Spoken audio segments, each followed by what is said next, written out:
Dame Grumble, Part 2. Months flew by, and the apple tree now had specks of red shining from between the leaves. One evening, a familiar figure came hobbling up the hill. Ooh, these weeds will trip me. Goodness. You guessed it. It was the dame who had arrived in all her glory and grumbles, completely empty-handed and in a terrible mood. No coins. Horrible thieving wind. Silly weeds. Why, Dame Grumble? As she looked up, she turned as red as the crab apples. Apples. Oh, apple tree. How beautiful you look. That horrid north wind finally gave up. Actually, Frio convinced the wind not to touch my blossoms. With kindness. Something you should learn from him. That boy actually has been of use? The apples are red and too small. They're still growing. Frio, I'm home. Mom! Welcome back! Why's the house so, out of place? She was amazed at how well it had been kept. However, You've used the wrong cup. Those flowers are too big. Mom, stop looking for something to grumble about. Freyo asked her about her travels, which initiated a volley of complaints. But even through that, Freyo smiled happily. This astonished Dame Grumble. What? I have a surprise for you. He brought her a box, which she opened curiously. Oh my stars! Freyo explained how he had begun earning with his woodcrafts and showed her his works. She quite forgot to complain. Frio, this is marvelous. Well, it wouldn't be possible without the apple tree. Apple tree? What do you mean? On hearing Freyo's nervous explanation, Dame Grumble grew a terrible red. How dare you take those branches? 2 branches! That means I have 2 branches less worth of golden apples? Oh, no. But, Mom... And all this time, I thought you'd grown some sense. Oh, poor me. How Dame Grumble complained and yelled at poor Freyo, who was now completely subdued. She stormed outside to the apple tree, who had heard the commotion. How dare you give away your branches? They are my branches, and I'm allowed to give them away. Also, does it matter? The other branches are laden with apples. Of course it matters. You've lost me so many golden apples, you silly tree. The apple tree was now infuriated. Dame Grumble, aren't you pleased or content with anything? You would probably want ruby apples after receiving gold ones. What? You've been nothing but mean to sweet Frio, and me too. Thus, I shall not let my apples turn to gold. You cannot mean that. But the apple tree was firm. Dame Grumble became miserable, and over the days made Freyo's life miserable too, blaming him for everything. Can't believe you used the wrong cup. I can't believe you got the wood. You make me so mad. How I wish something good would happen. During the days, Dame Grumble watched hopelessly as the apples grew bigger, but not golden. A certain mysterious visitor arrived. A man who was simply known as the Traveler. Who's that? Let's have some fun! Woohoo! Oh, my hat. Oops.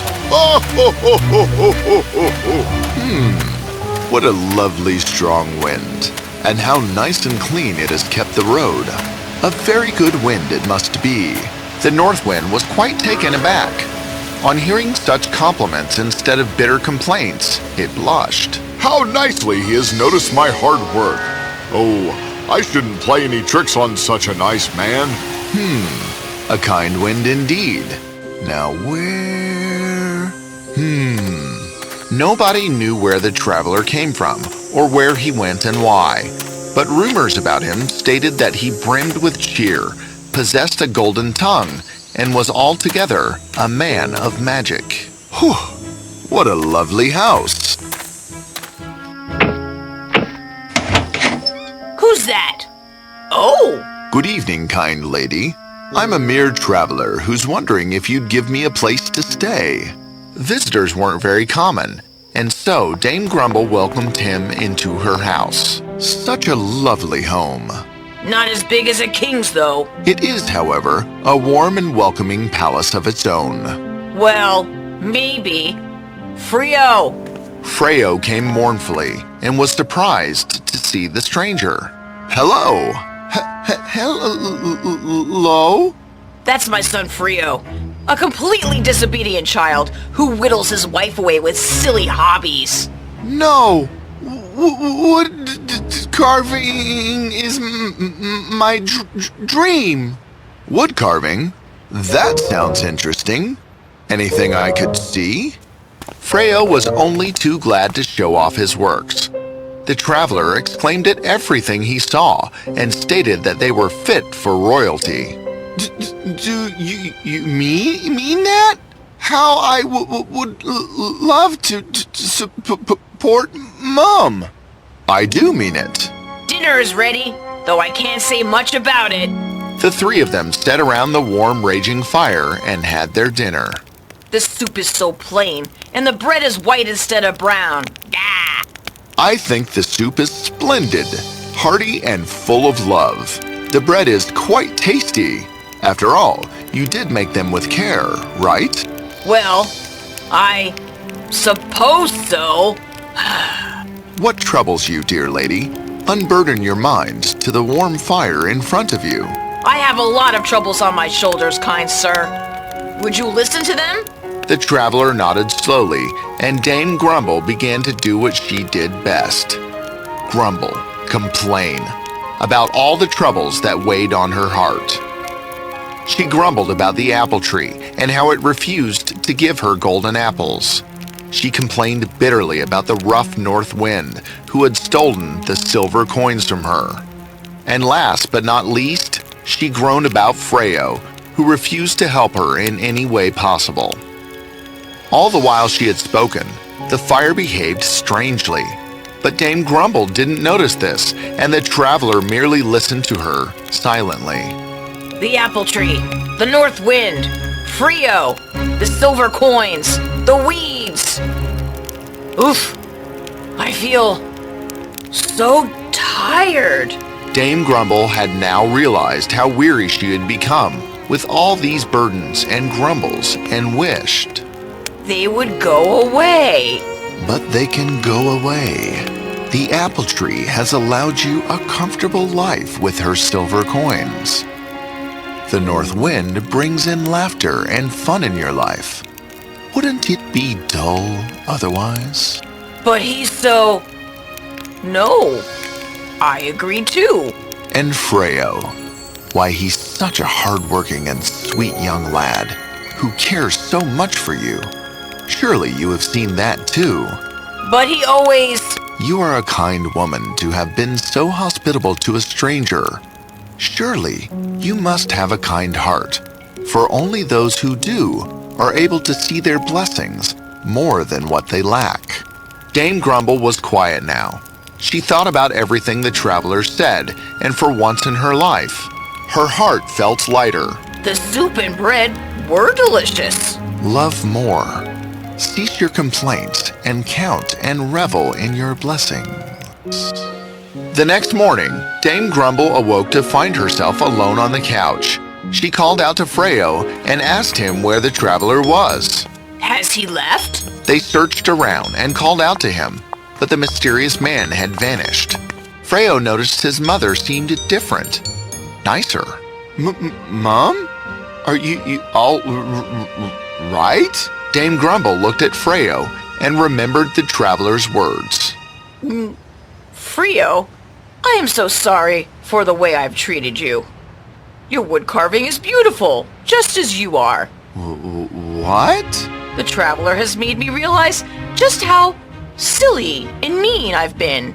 Can you forgive me? Of course, Mom.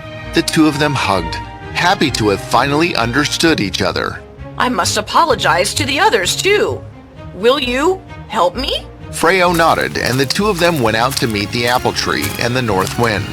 Apple tree, north wind, I've come for golden apples.